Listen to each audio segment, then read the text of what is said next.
Welcome to the Built on Purpose podcast. You're here because you either own a business, run a business, or aspire to in the future. As you know, every business claims to have values that are supposed to guide decision-making, foster teamwork, and build loyalty across the organization. But here's the hard truth to think about. If you don't have the courage to fire a top performer who violates your values, you don't have values. That's a quote from Ann Rhoades. Now, if you're like a lot of leaders I talked to today, you might be sensing a shift that driving values through an organization feels less common than it used to. Remote and hybrid work had made it trickier to consistently reinforce a culture built on values, but it's never been more important. Imagine your business operating at its best. Your values are clear, guiding how decisions are made at every level. You're recognizing and rewarding the right behaviors. Your team feels connected to something bigger, even if they're not all in the same office. Hiring and firing decisions are easier because everyone understands the standard. And most importantly, you as the leader are setting the example. If that sounds like the type of business you want to build, you're going to love today's conversation. Our guest is Ann Rhoades, founder of People Inc. and one of the most respected experts in values-based leadership and organizational culture. Ann has helped shape legendary cultures at Southwest Airlines, JetBlue Airways, and DoubleTree Hotels. She's the author of Built on Values, creating an enviable culture that outperforms the competition. And today she's here to show you not just how to define your values, but how to actually drive them both in person and remote environments. Get ready for some powerful insights. Please welcome Ann Rhoades. Great to be here. And this is going to be so fun. I was really looking forward to this conversation. And I'm going to start the first question off with a little bit of a softball, but I want everybody to get a flavor of you if they don't already. But why are values so important for today's business, especially when leaders seem to be struggling to keep them alive? It's so interesting. It is all about leadership, first of all. So they'll stay alive if they decide they'll stay alive. So I always tell leaders, it's about those values that actually become the DNA of the organization, and they encourage people. People want to work for an organization. Look at any of the data that's coming out now, especially after COVID. Young people are starting to look at, and this happened at Stanford. They did some surveys and said, what is it that turns you on with their MBA program, with the graduates? What is it that you're looking for in an organization? And what the answer was is they want to match for their values. So it's never been more important to define values. But I believe that great leaders, it's almost intuitive. It's intuitive because they know that they want to be part of it and want to build an organization around a set of values. So everyone knows the expectation, and those values with reciprocal behaviors define for people coming into the organization, for clients, for guests, for partners, for investors. We have companies that have used it for investors and had great outcomes. It's all about knowing who you are, defining it, and then living it. Man, I love that. And, you touched on how it can shape all this for all the stakeholders in the ecosystem, which I think most people don't think about. So that is such awesome tidbits of information there. Do you feel like driving values through an organization has become less common? And if so, why do you think that's happening? Well, I think it's been very tough for leaders. Certainly, it was tough when they had to, during COVID, go to a pure virtual organization, which we've been part of, by the way, for 25 years. We started virtual before virtual was in. My team at People Inc. has been virtual for 25 years. And we have the same team we started with. But I think for people who were not used to it, they didn't know and realize it took a lot of over communicating. It took even more caring than they've ever cared about individual issues, individual experiences they were having, which was new to most people. I honestly don't believe it should be different whether you are virtual or whether you're coming back after, as I told you, I hate the word COVID. I think we should take it out of our vocabulary as leaders because it's an excuse now. But I believe that coming back has been difficult. I believe that the values have never been more important, but we have to emphasize those like we emphasize all the operational side of the organization, the financial side. It has to have the same level of importance to leaders, which means you spend time on it like you spend on all the other parts of the organization that are important to you. And so put it on your calendar like you do financial reports, like you do reviews of operations, like you do the sales reports. Make sure that it's part of your, and really, I think it has to be part of your everyday operation as a leader. And you have to think about it when you get up. You have to think about it when you get to work. You walk through you either have virtual teams that you're talking to on Zoom all day, or you have in-person teams, or you have both. It's a hybrid, but you need to make time for it like you do everything else. And I can tell you that a lot of young leaders definitely know that it is part of the organization. They want to live those values because it is part of, to me, their personal belief, which is that values are important. I've seen it now with a lot of young leaders. One in particular, I'm on their board, and he couldn't wait. It's his first time as a CEO, and he couldn't wait to start living and talking about the values after we sat and defined them in the behaviors. And today, and he's had a tough time. It's been tough coming out of COVID in this particular industry. And he said every morning he wakes up thinking about, okay, what am I going to do? How am I going to live those values and show everyone that they really are important? And his results, by the way, have been extremely high. Awesome. What a great answer. I told Ann as we're going to this conversation, I was super excited about this conversation because what I'm seeing in the marketplace and talking to a lot of leaders that are thinking about, hiring C-level folks, I kind of just get in the gut feeling that people aren't emphasizing it as much as they used to. And again, it just might be a thing we're going through, but my gut was telling me is probably more because of what she's talking about, which is, the remote environment. So we're going to start walking through how and what you can do in order to drive values. But let's talk about how can leaders effectively drive and reinforce values when their teams are remote or hybrid. You touched on that a bit, but are there specific things? I think you had an example from, I think JetBlue that you gave. Right. Yeah. Is there? Let me just go back and say one thing too about what we were talking about previously. I think that leaders should think about the last person they had to let go, whether they're in hybrid, whether they're fully in place physically, whether they are all virtual. Think about the last person you had to let go. And Max, honestly, every single time I'm in a group and speaking, I ask them to raise their hand if it was for anything but their values, and not one of them says that they didn't let people go because they weren't a match for their values. I mean, it's like 99.9%. So go back and think about why you've had to let people go. It's not because you couldn't train them and teach them what the job was, get them a higher level of competency. It's usually because they made a bad match and they didn't hire someone for their values. Sorry, I just wanted to go back and have people think about that. No problem. Yeah, I kind of wanted to go through that again too. Well, let's start on how to define core values and how essential. So for companies that might not have strong values foundation, how do you recommend they go about identifying and defining the right core values? So 1 point, everyone has values. So whether they've been defined or whether people are just watching to see what the values are by watching the behaviors of the leaders, every organization has values.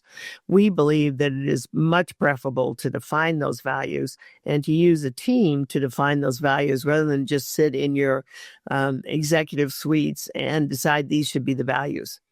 The reason you sit in a room and you invite people into that organization. If you're a small startup, you have everyone come in. Say you have 20 people. We've had many organizations that have 20 people. We've had many organizations we have one that has over 30,000 employees. They hadn't defined the values. The values existed, but they hadn't really defined them and made sure they had the reciprocal behavior. So the first thing you do is you get the right group of people in the room, and I will tell you they should be your A players. A players already have the values and behaviors that are appropriate going forward to get the performance level you want. This is about performance, by the way. And so you get the right people in the room. You get A players from every part of the organization in that room, people that you really want to be part of defining these values. And you should have 4 to 7 when you finish. 7 is almost too many. We say 4 to 5 is plenty, though Southwest has had only 3 and have done a very good job of those 3 and have been very successful to date. I know they're changing, but literally 4 to 7. 7's max. They have done lots of studies on people who have set up all these lists of values for the organization, and people just don't remember more. Max 7. So in 4, typically 4 to 5. Get the right people in the room. Depending upon your size of the organization, make sure that you have people from every area of the organization and have the entire senior management team, because they have to live these first. They have to understand this impacts their behavior and has to become part of the DNA, which means they have to behave this way consistently. Get all the four, get that room. And it takes about a day and a half, by the way. It doesn't take 6 months like it took at some organizations. In a day and a half, if you have the right people in the room, you can define the behaviors.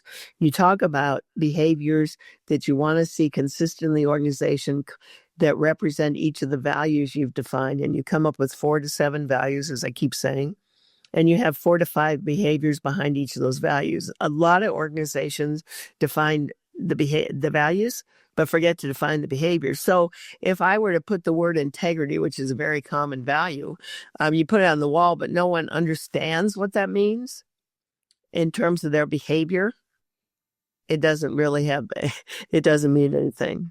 You need to attach behaviors, which people make the mistake of. They believe the words themselves are, everyone should be able to interpret them, but to get the right interpretation of 100% of the team, you've got to define those values and each value, and you've got to put 4 or 5 behaviors associated with that value. And again, it's a day and a half, have the right people in the room, and have any number of people. We suggest typically you have 30 to 40 people, and that's because that's a large number, but as long as it represents you need that to represent each area of the organization. Typically, again, you have your A players, you have a diverse set of people. You have a diverse by age, you have a diverse by the operational area they're in, and be sure you have a lot of operators, because this is really operational. It's not an HR project. And make sure that you have a variety of people in thoughts, right? And people who are young and who are older we're different generations. So make sure you have everyone in that room that represent each of those areas. Your results will be so much better. And the great thing is, but the people in the room will go out and start living those values, and they probably already to a large extent do. But what's really interesting is they will go out and help sell those, because they were part of it. So sitting in executive office and coming up with 4 or 5 values is not the right way to do it. The right way to do it is to have your team do it. Now, if you're a startup and you only have 5 to 9 people, sit in the room and do it with the 5 to 9 people. We've had that happen. A couple of very well-known name brands today started with 5 or 9 people and literally have lived and breathed those values. And most of the CEOs will tell you it's made them very successful, because they knew from the beginning, everyone coming in the organization knew the expectation. That's the whole point. Yeah, I love that. And by the way, we're walking through this framework that is in Built on Values, Ann's book. So I've given that book, honestly, and this is not just because she's sitting in front of me, I've given that book to more people than any other book. When they run into where I've sensed that they could use the guidance in walking through the process that we're talking about. Could you emphasize the importance of linking behaviors to values? Obviously, I guess reiterate why that step is so important, and give me an example of what it looks like in practice. Sure. So when we started JetBlue, it's really interesting. We started JetBlue and we sat in a room, and there were only 9 of us, just like I suggested when you start. There were 9 of us, and we sat in a room and we said, let's describe from a customer's perspective what they would like to see in terms of this brand. I mean, we've all had experiences flying. This was 1999. The unemployment rate in New York was only 3.3%. And about 12 airline startups had gone broke in the prior 18 months. So no one really wanted to work for an airline, A. And B, no customer wanted to fly. They weren't having great experiences. So we said, let's think about it from a customer's perspective. And we invited a potential customer into that room, by the way. And I would say you can do that too. You can invite customers to help you define the behaviors, which I didn't say, and I should have. So we invited a prospective customer into that room, and we defined what the experience should be for someone flying what became known as JetBlue. At the time, we didn't have the name. And so we defined it, and then we went back to define, okay, if that's the experience we want them to have, let's talk about what behaviors and values it would take to create that experience. So one of the things I believe about the values and behaviors is it's a branding exercise. I always believed that. So we came up with 5 values with reciprocal behaviors. The behaviors, for example, let's just take integrity. One of the behaviors we came up with was telling the truth, even though you knew you might be jeopardizing your job by doing that. Wow. That is very specific to integrity for us. And we ask for examples of that when we go to hire people. And it just reinforces that, and I will talk about this in a minute, but that you need to also hire people. And you can't hire them if you have the word integrity, but you don't understand what it means in terms of behaviors. The behaviors become part of the hiring model. Obviously, they become part of the performance review, part of the expectation of people. But very specifically, the behaviors, the critical part to me. I'd rather have behaviors, but you need to have the values and behaviors. But to me, the behaviors are, when you look at them collectively, they are the brand. If you look at Nordstrom's, for example, all those great brands, Southwest, one of their values is fun. You know what a question is and what one of the behaviors is they expect? They hire people with a sense of humor. So in order to hire them, they have to give an example of a time when they used a sense of humor with a customer in a tough situation. So the behaviors become a critical part of the entire values proposition, and all the 5 pieces fit together. The first being that built on values exercise, defining the values, defining the behaviors. And then those behaviors are really the anchor for everything else. And I will tell you, the companies that just have words on the wall, nobody knows what they mean until they see the behaviors. Yeah, I talk about, so in hiring, like what are some best ways companies can hire for values alignment, and during interviewing and maybe even like onboarding remotely? So we use the same questions, whether they are going to be in an office situation or on the operational line of an organization every day, right? Or whether they're going to be home in a res center. Let's just take that as an example. We started, and we're the first airline to ever start with a virtual team of reservation agents, and we won every award for excellence in service in that area since we started. But we use the same questions, which are values based, whether they are virtual or whether they are virtual or in person, because it matters. You're hiring people with the same values, regardless of where they're located. We have 200 and some cities. And so at this point, over 200. And so what I would tell you is you need to ask the same questions. It's irrelevant where they are located. What is relevant is that they behave in a way when they talk to a customer, let's just take a res agent, the same way they would behave if they were on that front line at the airport in customer service. So a question, let me just give you a couple questions. So integrity is a value. And one of the questions we ask is, give us example of a time when you did tell the truth, but you knew you could be jeopardizing your job. And I will tell you, one of the first people we interviewed talked about, he was a mechanic, and he talked about losing his job right out of A&P school because he wouldn't sign off on an aircraft he didn't think was safe. No one would hire him in the city of New York because they thought he was insubordinate. It was in his file when he wouldn't sign off on the aircraft, and they fired him. And guess what? We couldn't wait to hire him. We wanted people who wouldn't sign off on an aircraft when they felt it was not safe. And you will get some of the best examples when you start asking questions related to the values. You will know immediately if they have your values. For instance, you and I talked about this. I won't hire a leader without having him give me an example. And one of our values was caring. So one of the questions I ask about caring is, give me an example of a time you broke a rule for an employee other than an operational or safety rule. And the reason I want to know, I want them to treat employees the right way. I want them to get to yes for employees whenever possible if they're A players. I do not want to lose them. I believe everything is gray when it comes today to working with your employees. It's not black and white. Everyone's issues are different. The timing's different. What you need to do for them may be make an exception. I want leaders who make correct exceptions for people that they need to keep and that are great players. Sorry. Uh, No, that was great.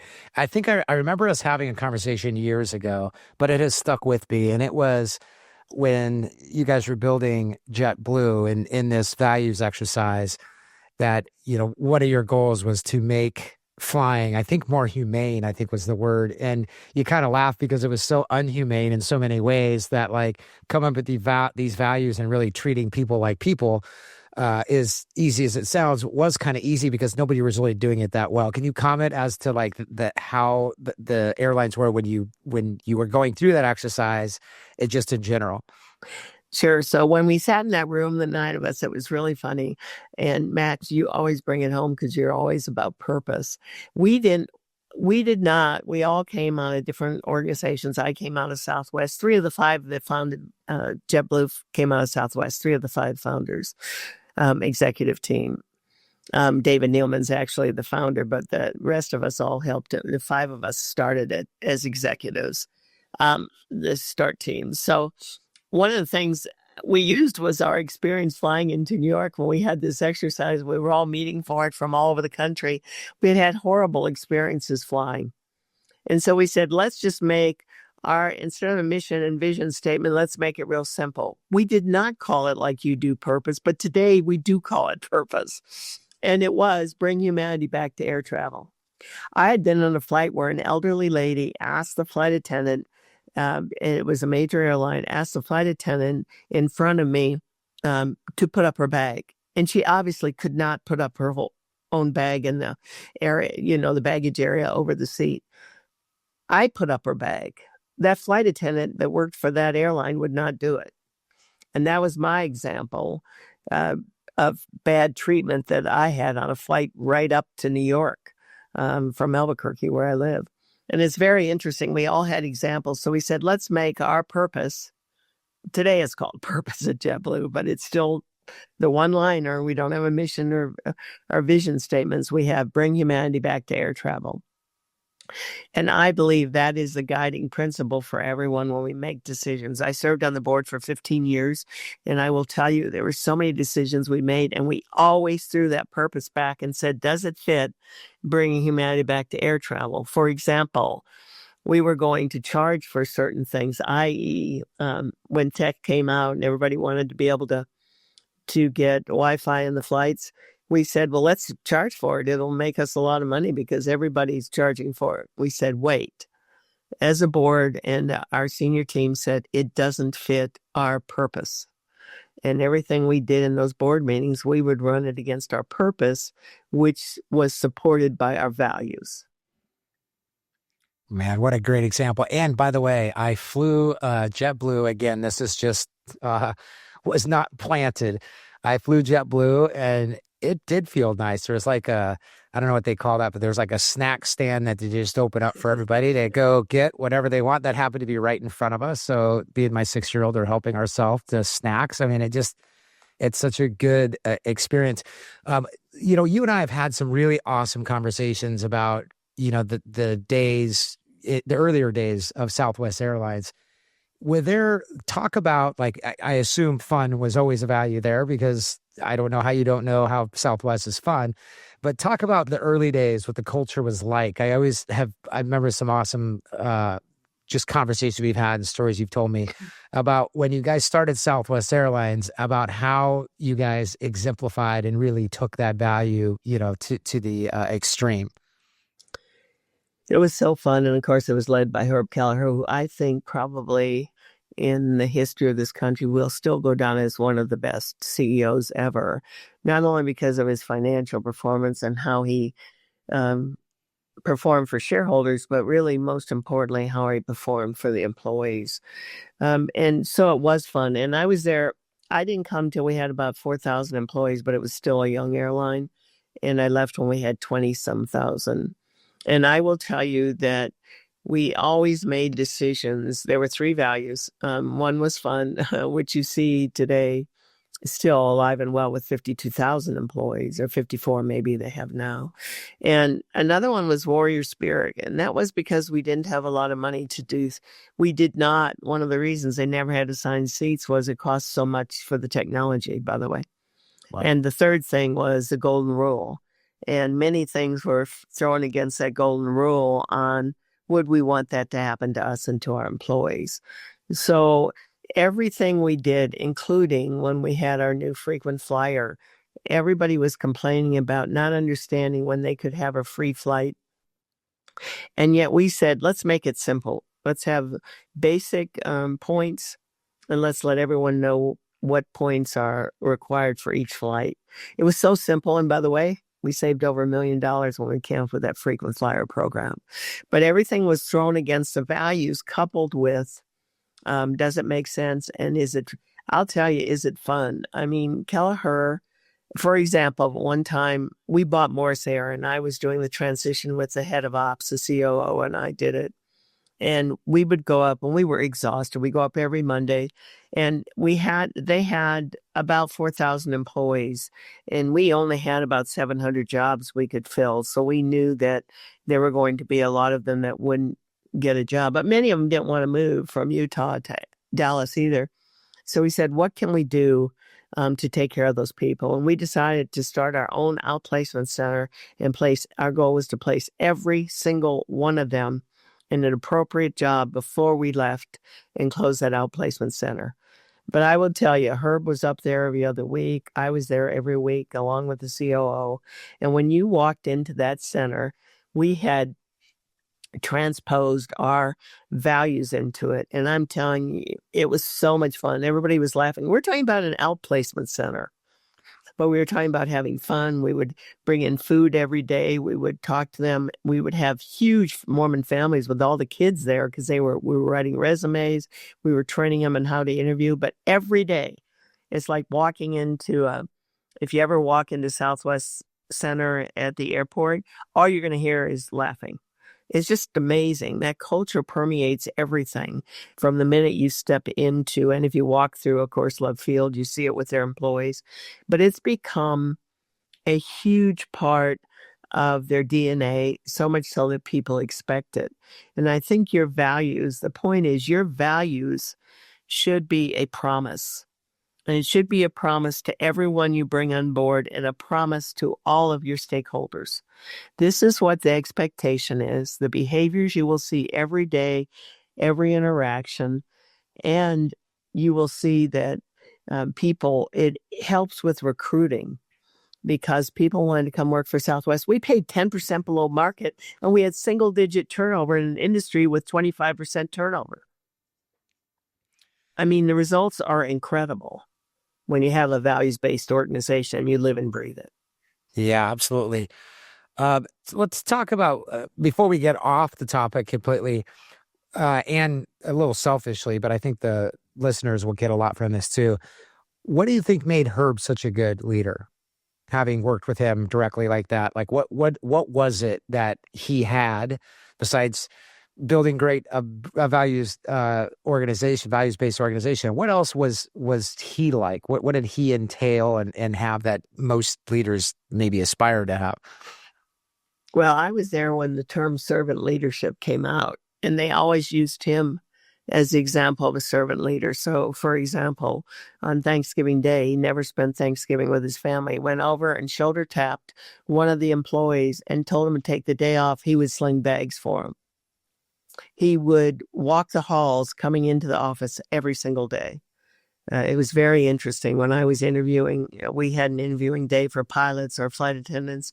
He was there laughing with them and kidding with them just before their interview. And no one could believe they met Herb Kelleher when they were interviewing. His presence was always felt and you always knew what the answer would be to a problem you had because he did not like black and white. He was an attorney by education and by practice prior to Southwest. But when he came in, you could see he was an intuitive leader and very much a servant leader. He gave most of his shares he would give to employees. He finally said, we're going to do profit sharing. So today, an individual who is a baggage individual at Southwest, and we call him customer service. At JetBlue, they're all customer service, but they are probably a millionaire if they've never. If the, profit sharing is the only retirement, and it's given to you based on the number of hours that you spend working for Southwest each year, and of course, it's in relationship to your salary. But people that have kept that and haven't spent it over the 20, if they've been there 20 years, would today be a millionaire potentially if they haven't spent it, if they haven't used it to buy a home or for education for their kids. He just constantly was giving rather than receiving. And as a result, people worked for him. And I never looked at the time. I would go in at 7 a.m. and leave 7 or 8 or 9 at night, but I didn't really look at the time because it was so enjoyable to be there. And it was busy. I mean, you worked. We had fewer people per aircraft. We had fewer people in the corporate office for the number of people we served. We had literally the numbers at Southwest were incredible. We would turn planes faster with fewer people. That was a result of having the kind of values and living it that started at the top. I will always believe that because I've seen it in all the great companies we've worked for. If you have a great leader at the top, they live and breathe those values. You see it every day in their behavior and you see the results.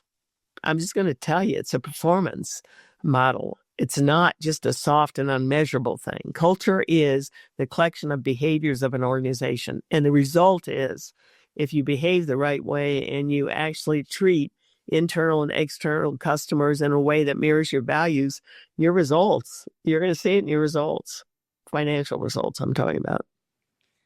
Yeah. So there was in your book, and I've heard you say this a million times, so I don't know why it's not coming to me, but it is the continuum of values are driven by behaviors are driven by leaders. And then like, what is that continuum? I'm trying to think of it off the top of my head.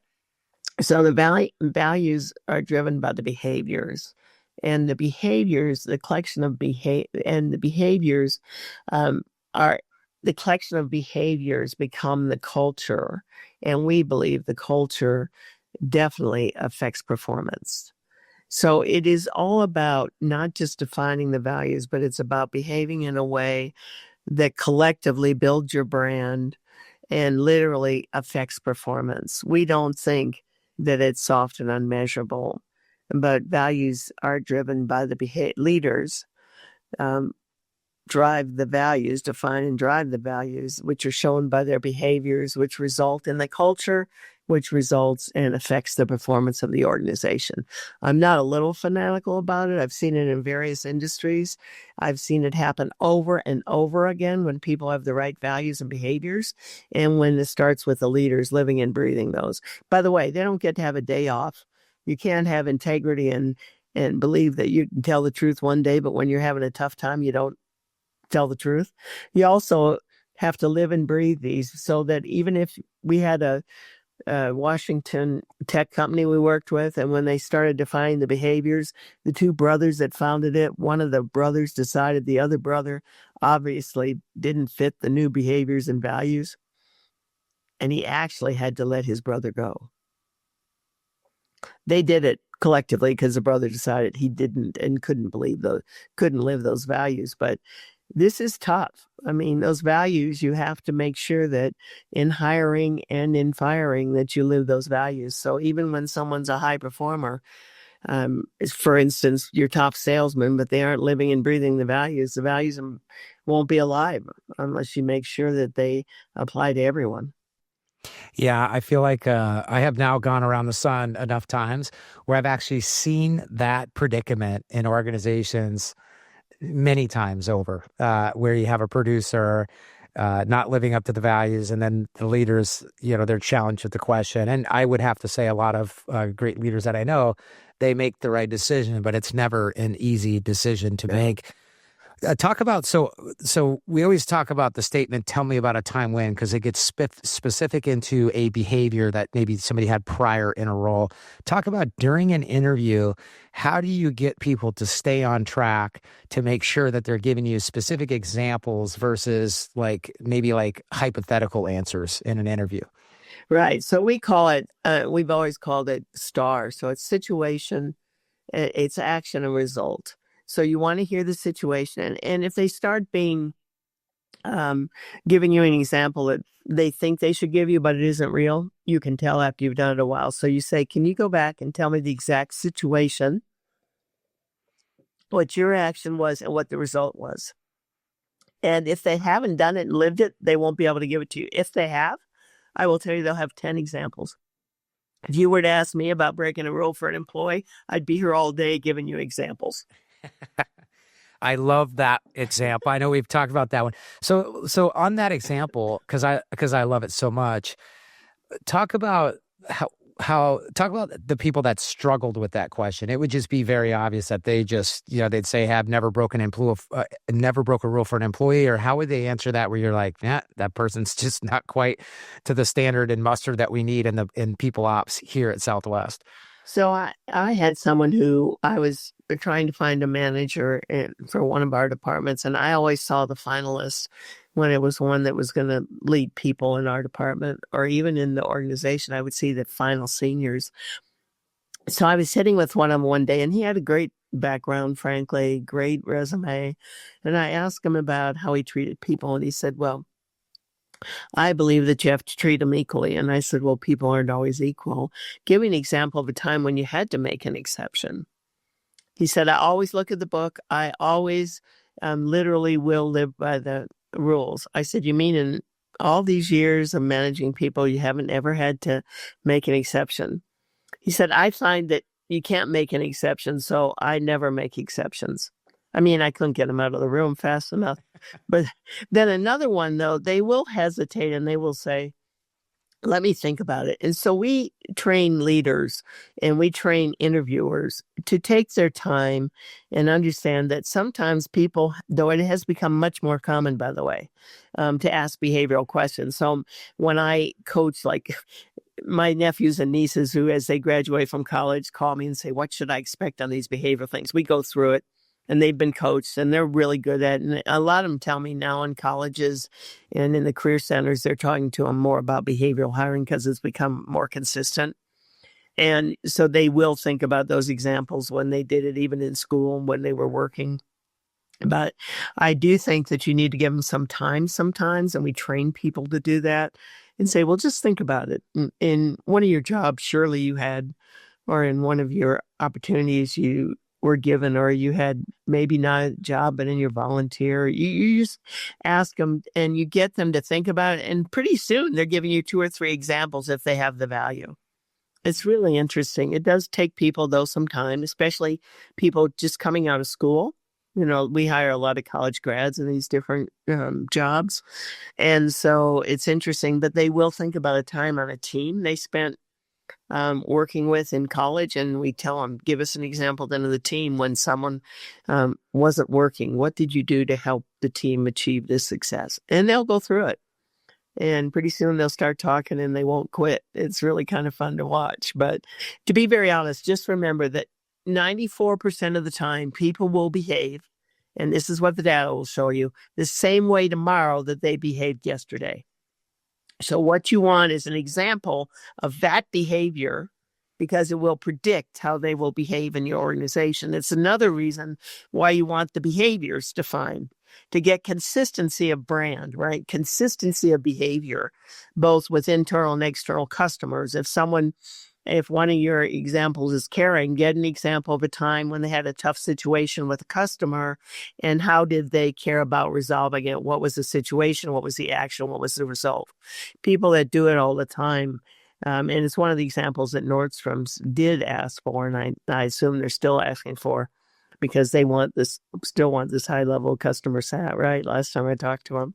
And I think that when you get the questions down pretty soon, honestly, Max, you've probably done this a lot. And I think we forget that it's more important to ask behavioral questions than specific to the organization and the values. It makes it so darn simple to hire people because you know exactly what you're looking for when you have the behaviors. And I know I keep emphasizing that, but so many people don't do it. They have the values on the wall and say, give me an example of integrity. Really? Like, that's hard to do. Or give me an example of caring. Really? Like, when you have the behaviors, you ask the questions specifically, and the results are so different. You should hear when we've been in healthcare how docs will tell us after they're trained to interview this way, oh my gosh, I almost hired the wrong person. I knew exactly it was the wrong person. When I saw the resume, thought it was great, but started asking the behavior questions around the values. I am so glad I didn't hire them. Yeah, the one that comes, I guess, most natural for us is, one of our values is being a relentless learner. So talking about, talking about when you made a mistake, stuff like that, when people can be open about making mistakes and learning, to us, that, is super important. If they're always right and, they can't admit when they're wrong, and as a leader, the leaders I respect most, and I'm sure you do too, are the ones that just sometimes can say, I don't know. And that's it. Right. There's no but, there's no and, it's just, I don't know. And then you're like, oh, okay, well, we all don't know something.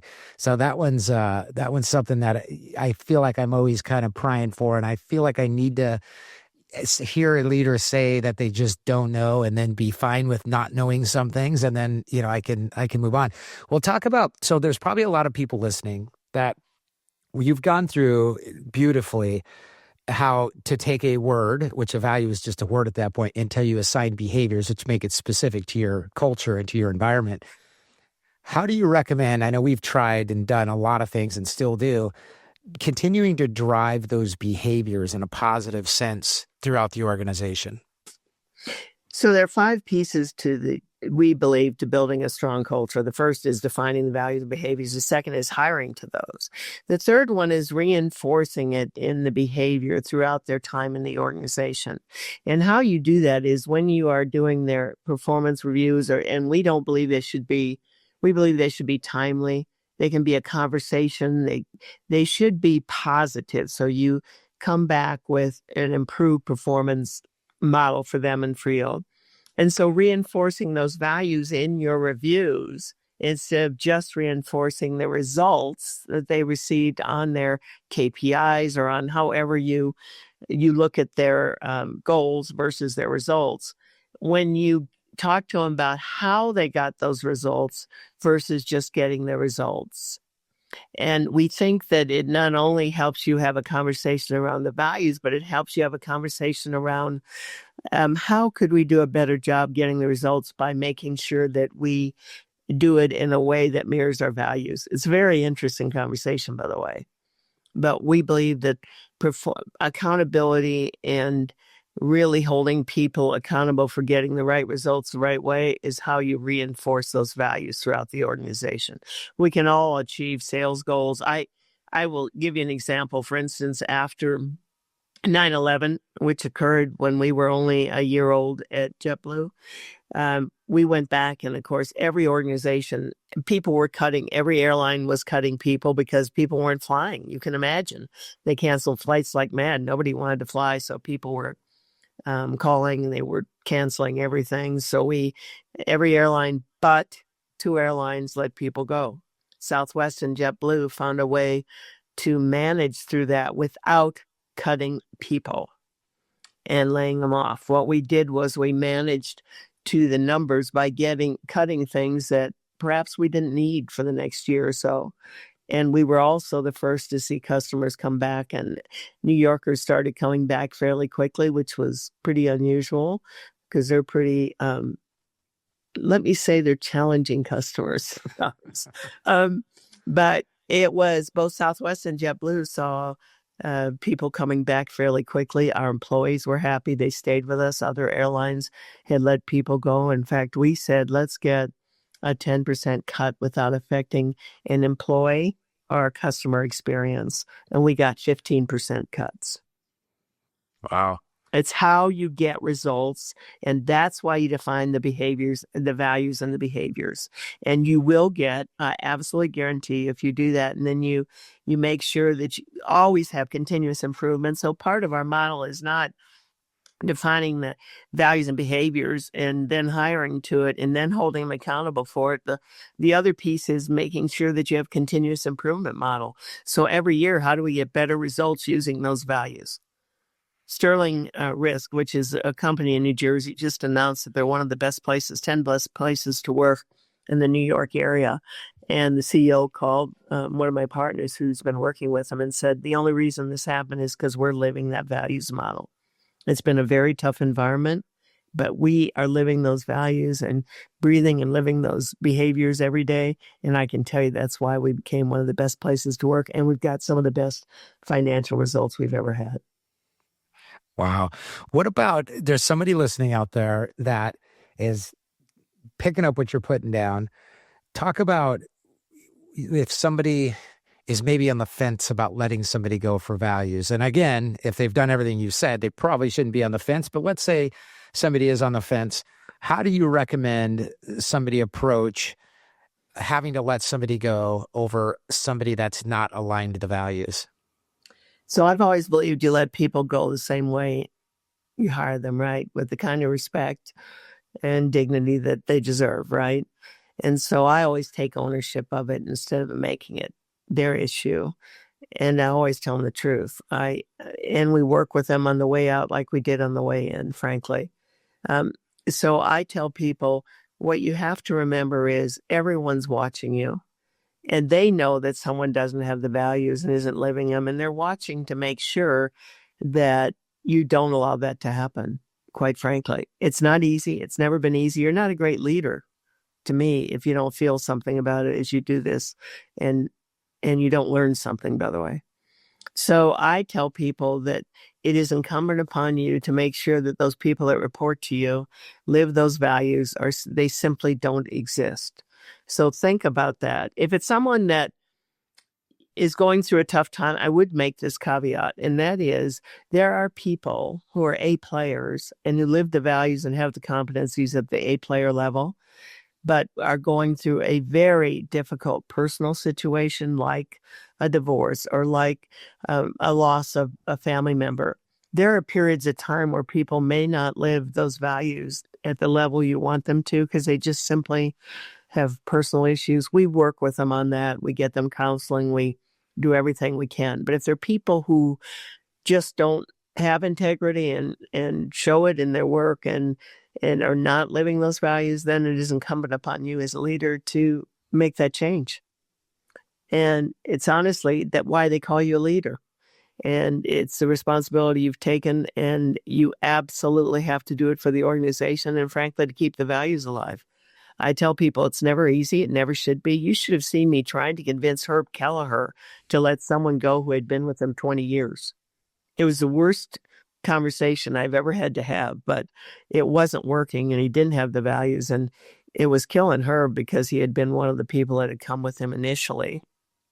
And he didn't want to let him go because he was also a personal friend. But at the end of the day, he did do it. And he told me that he had to do it for the organization.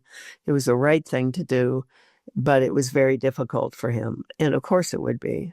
Yeah, absolutely. Well, Does that answer your question? Yes. No, it does answer my question.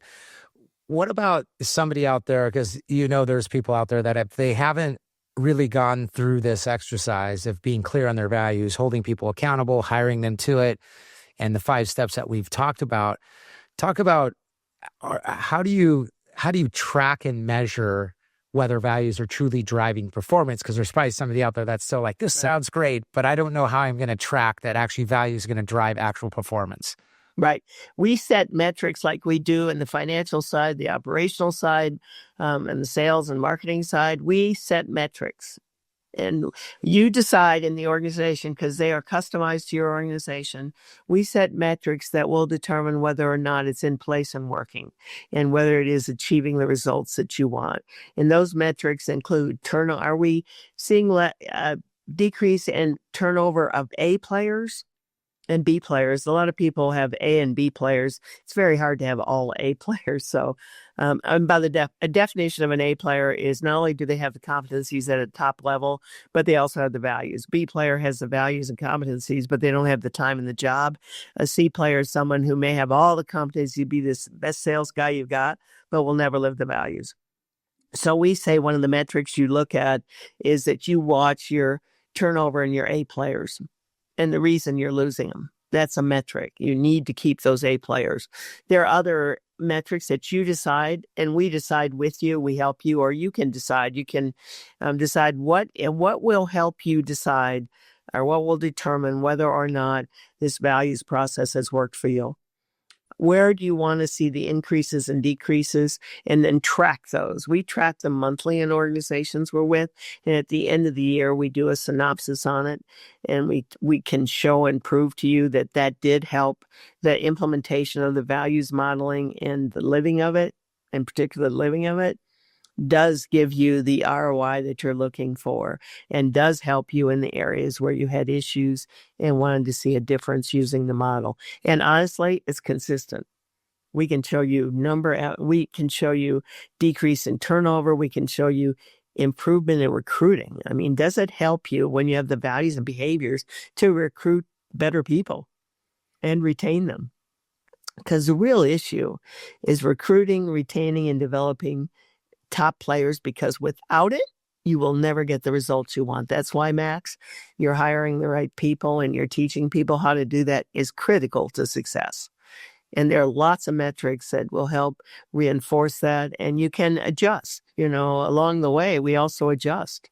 There are things that you need to adjust in the modeling and in how you implement it. And you do that like you do in operational areas, every operational area.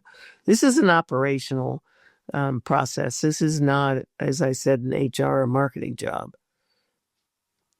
Yeah, I think over time, and this is probably dating me for sure a little bit, but over time, there are some things that were transparent in companies and then some that weren't. And I think over time, everything's become pretty transparent.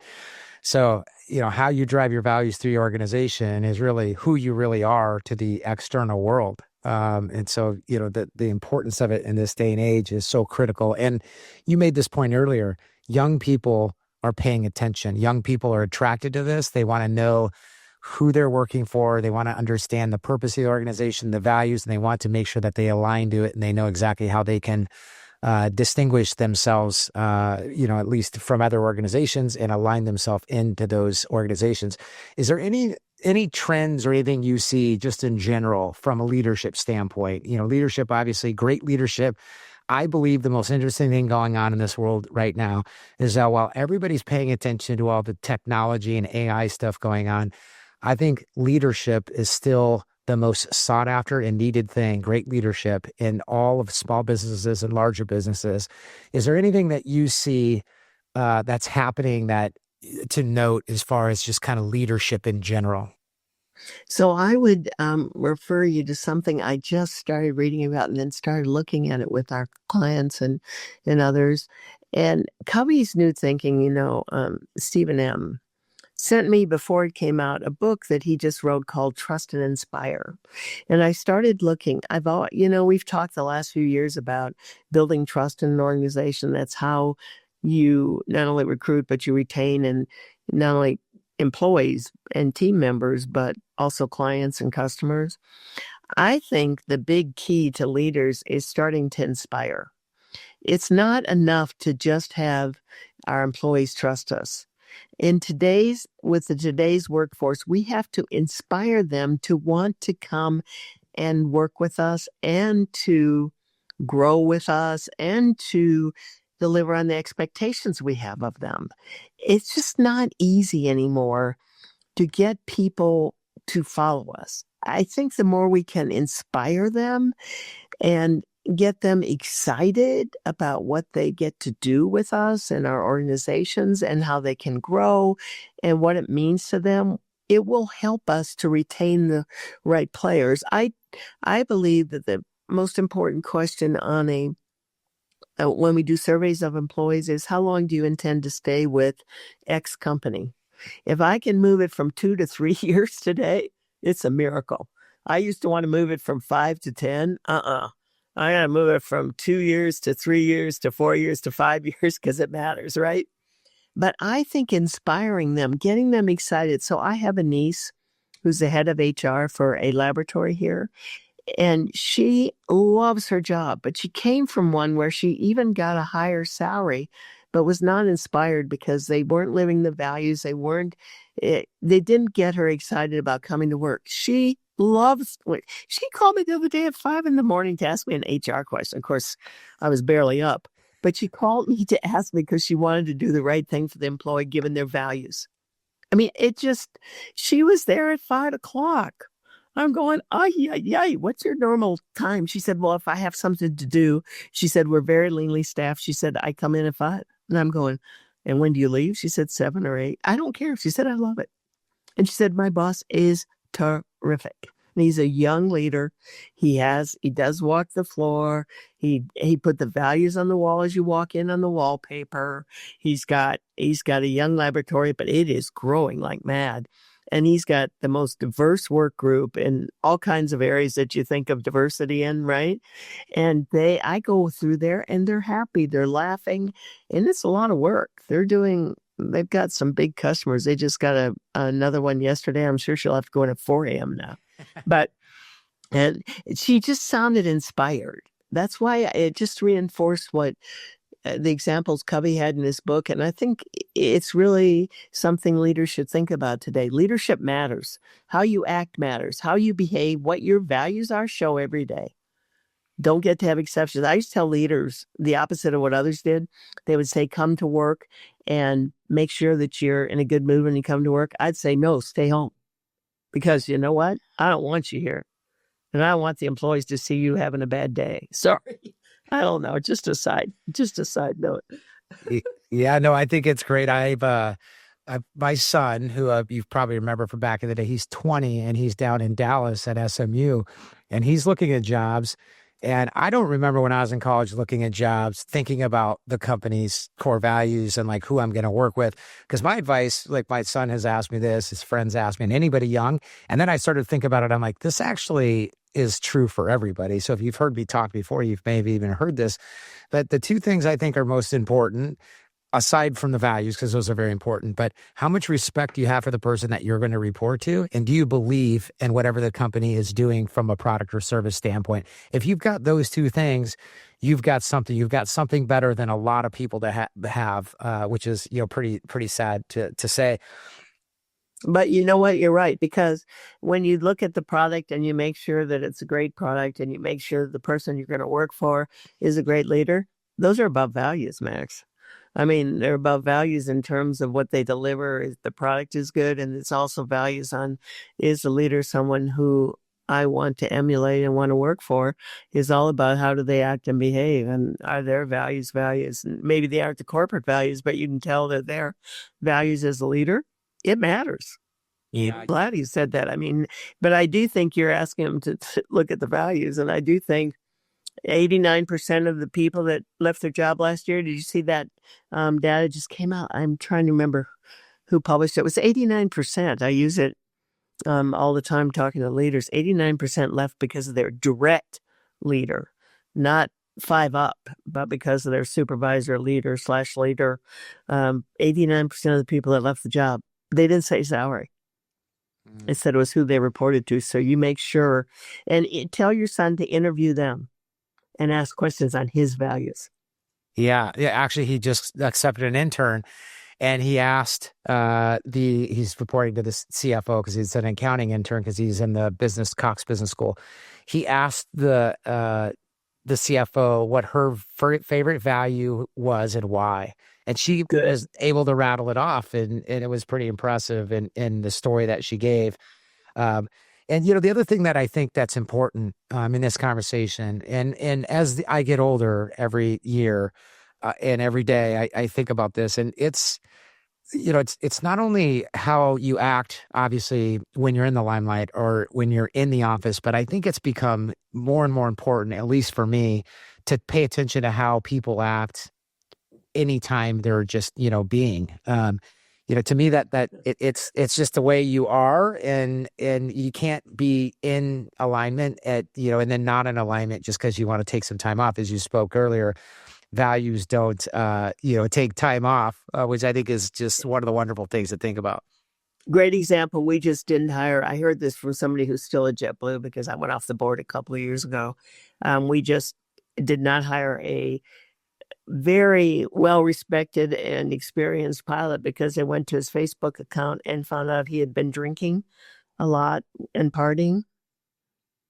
And in a pilot, that isn't probably the behavior you want. I mean, excessively, not normally, right? And so they didn't hire him. And he called and asked him, and I think they told him. I just gave my niece counsel on, not because she had anything negative on her, one of my nieces, negative on her Facebook, but because I told her to watch it, to make sure that whatever she put on Facebook was positive and it talked about who she really was. I don't know, but I think more recruiters are looking at all of your accounts and looking to see who you really are, as you say, behind, not when you're in front of them, but when you're not in front of them. And so I counsel young people, and I'm giving a career counseling speech to a bunch of actually counselors in a camp up in Maryland pretty soon. And I'm going to talk to them. Character matters, and how your character shows up on everything that you present, including Facebook, including like everything, and any place you have your name and examples of your behavior, it matters. Yeah, 100%. Anytime somebody asks me the question of what superpower I'd want, I'm such a dork because I always am wanting to recruit and vet. My superpower is always to be able to follow people around to see how they act and treat people when nobody's watching. I mean, it's like, Exactly. that's what I would want. That's what I'd know. Well, you've been so incredibly gracious with your time. It's so awesome to catch up with you. I've been able to spend and know you for so long, and it's such a privilege. Is there anything that we didn't talk about that you think's important? I know we talked about a lot, but I just want to see if there's anything that we didn't touch on that you think's important at this point in time. I would just say to everyone, make sure that you think about how you are behaving every day. Even if we're all going through some challenging times, I'm sure in different industries, it's even more challenging all the time, by the way. This isn't unique to now, but it is, as a leader, as you develop, watch the people that you really admire and mirror their behaviors. I don't think we always think about that. And look at the examples of successful leaders. And what I think you're going to find is the majority of them were values driven. And they decided early on that the values mattered as much as, I think, more than titles and more than salary.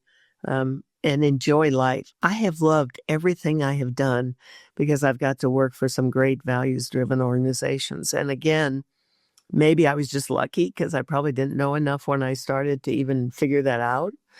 But enjoy what you do and enjoy it every day. I love getting up.